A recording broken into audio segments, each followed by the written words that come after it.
Good morning, good afternoon, good evening, and happy holidays. Welcome back to After the Buzzer. I'm your host, Couper Moorhead, and today we're talking about the Miami Heat's 110-95 victory over the Brooklyn Nets to end their three-game losing streak just before Christmas. It's exactly what they wanted there. Today we're going to be talking about shortly a little bit of what Bam Adebayo did tonight that hasn't been quite like what he's done the rest of the season. We're going to talk about the difference in the paint and how Tyler Hero, Khalil Ware, and Bam sort of made up the difference in the paint in ways that the Nets just weren't equipped to tonight. And lastly, we'll talk about something that I really don't want to talk about, but we have to because it's the story of the game. We'll get to that when we get to there. First, a couple quick thoughts on the game. Look, the Nets are obviously injured. They just traded away Dennis Schroeder, their main, one of their main offensive playmakers. They're a team that doesn't really have postseason aspirations right now based on their record. You don't use these games to prove anything about yourself individually or as a team, but you can use them to get right. It's a get-right kind of a game. And when you're on a losing streak, when you have a game like the Miami Heat did the other night in Orlando, you need a get-right game. And this is perfect timing for one. Both teams started out blazing hot from three, combined 9 of 12. At one point, the Heat were 10 of 16. Kind of making up for all of the shots they missed over the last few games. But the Nets kind of kept hanging around within that 10, 12-point range, making a couple runs of their own. That can get dangerous if you let that go on too long, but thankfully tonight, Tyler Hero and Bam Adebayo, those two from the mid to late third quarter on, they just kind of took control of the game and made sure the Nets weren't going to get back into things. The Nets finished with a half-court offensive rating of 82.5, which is not very good. The Heat cruised to the finish, and they got a good Nikola Jovic game off the bench as well, which was nice to see. Nico hit 4 or 5 from 3, had 18 points on 8 shots. Nice to see him get into a bit more of a groove. Again, the Nets are not a team that you prove yourself against, that you really, a guy like Nico, is he going to earn more minutes with a game against the Nets? Maybe not. I don't know. But you can get right, you can look good, build confidence. That's what you want from there. So, Bam tonight. Quickly on him. Bam made 7 shots in the upper paint and mid-range tonight. Mid-range jumpers generally all the same. That was a season high as part of his 23 points. Now, why was that a season high? Why did he go to those shots all of a sudden when his offense is sort of recalibrated around being a combination hub and scorer rather than the last 2 years where he's been more scorer at first, playmaker a little bit second? Well, I'm going to let him explain in the locker room. Here's what Bam had to say about it. Because the fourth quarter we had the last game was kind of stagnant. We didn't kind of indecisive, and we didn't know where to go or what to do. So, I know it's those moments is you got to think ahead, and tonight I did that. So, in other words, Bam, we'll summarize along with Tyler. They felt like the offense was a little bit disorganized in that fourth quarter in Orlando. So, they wanted to come out with a purpose, with intentionality, with the offense down the stretch, as the Nets were just kind of within striking range. And look, maybe the Heat are trying to get away a little bit from mid-range shots. Maybe that's why Bam hasn't been taking as many this year.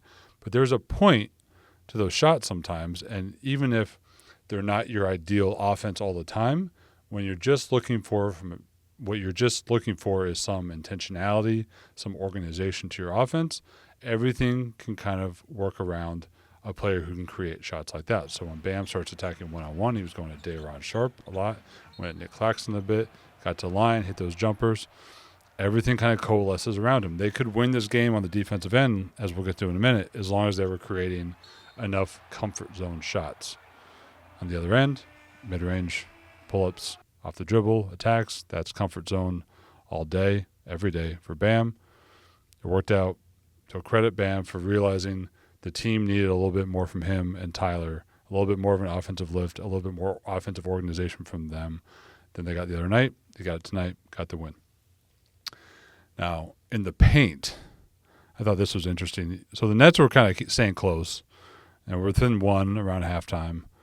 But even at halftime, they had one make in the restricted area. They weren't getting much of anything at the rim. And we've talked about what are the signs of Miami's defense working as intended.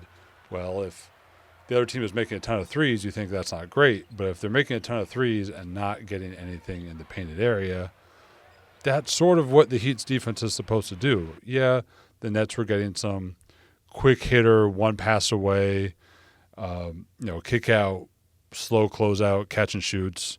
Those aren't the threes they always want to give up, but they're going to give up some threes because of the way they want to protect the paint.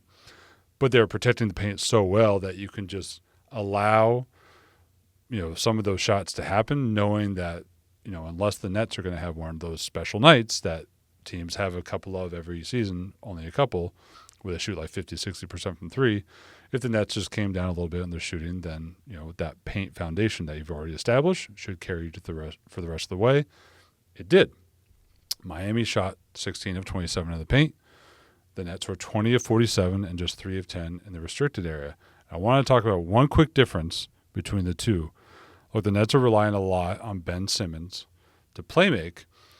Well, Ben Simmons doesn't have much of a jumper. He's not really an outside threat, so everybody can back up off of him. So whether Simmons is running pick and roll or he's in the high post or he's at the nail, everybody can kind of back off and play the rim to protect it.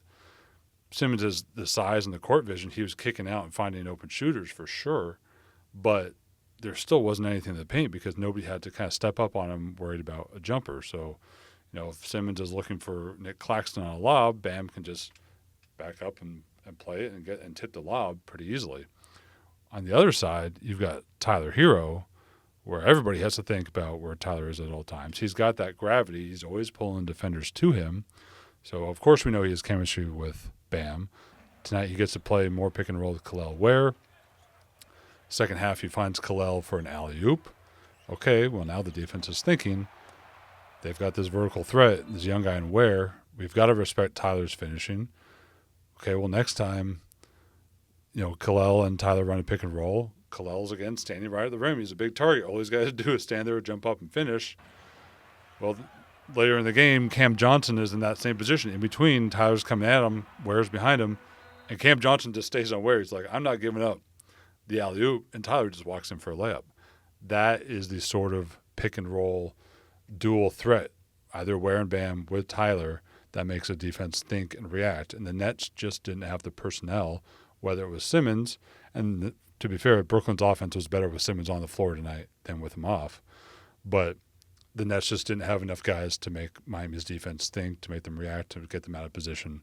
That's just not what they were equipped to do tonight. The Heat had their guys, and they worked the paint. Both teams shot well. The Heat did more in the paint more efficiently. That's really where the story of the game was. Okay. Let's talk about Dru Smith. It was a tough night. Really tough night. Let's go first, before I say anything, let's go to what Eric Spoelstra had to say about Dru Smith after the game. We'll just have to see tomorrow. He'll get an MRI, but obviously the air went out of the building. Seeing him fall like that, it wasn't a contact injury. I don't know the extent fully right now. I don't want to, pontificate until we get the MRI, but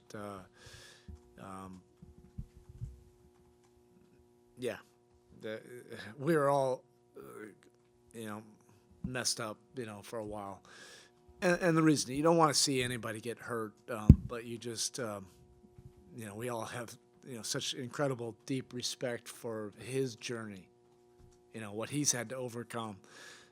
I've been in the building, all those times last year when nobody else was here and he was doing all the extensive treatment and rehab, around the clock. He just has incredible fortitude. So, you end up just absolutely rooting for, guys like Dru. Look, everybody who has something to say on this is going to say a lot of the same things for good reason. Dru Smith was the same person no matter who – he is the same person no matter who he's around. But you know what I'm saying. he's always the same. He's always one of the good guys, whether he's with someone from the marketing department, whether he's with a fan, whether it's with the media, his players, his coaches. You know, you could tell that Dru is that genuine sort of person. And you root for those guys. You know, it's beyond just, well, you know, you want this team to do well or whatever. And any of that basketball stuff, he's just a good person, and good people deserve good things to happen to them. Unfortunately, Dru last year had the torn ACL. That was a huge blow. It was coming right as he kind of got a standard contract. He was working his way into the rotation, proving himself, making himself a place in the league. He goes to the ACL. He spends all year rehabbing by himself with the team. The team is standing by him. And we just talked about it a couple of weeks ago. He's finally breaking back into the rotation. Again, he's in the same spot. He has his foot in the door for the NBA. You know, maybe a standard contract ahead of him if he keeps playing like that. And again, it just feels like the universe just kind of pulled out the rug on him again. We don't know the details of the injury. He went down early in the game, had to be helped off the court, went back to the locker room, was ruled out with a lower left leg injury. Maybe by the time you're watching this, there's more news, but for now, we can only just hold out hope that it's not as bad as it looked. But man, you know, people like Dru, nobody deserves stuff like this. I think our policy here is we want all players to be healthy on every team. Doesn't matter whether you're playing them in the playoffs, whatever. Everybody deserves health. Everybody deserves the chance to be the player they can be, the person they can be on the basketball court. Injuries are just, you know, they're tough. They're horrible for everybody, no matter who you root for. And that said, Dru is just one of those guys where he just seems to deserve stuff like this even less because of who he is, because he has that innate, sheer force of goodness within him, that decentness that should earn better things, you know, from the universe or from whatever powers around that decides these things, whatever it is. And that's all we can really say about it. You just hope for good things, and you know that Dru, he has already shown that level of perseverance to pull through stuff like this, so we'll see where it goes. But beyond anything that matters on the basketball court, beyond what he meant to the Heat as a defender, as a guy who really fits everything Erik Spoelstra wants in a defender, you just hope Dru Smith, the person, has a good outcome from this. That's all for today. I hope everyone has a happy holidays. The Heat end their 3-game skid. They're about to go on a quick 3-game road trip after Christmas. And we'll talk to you in a little bit. Take care.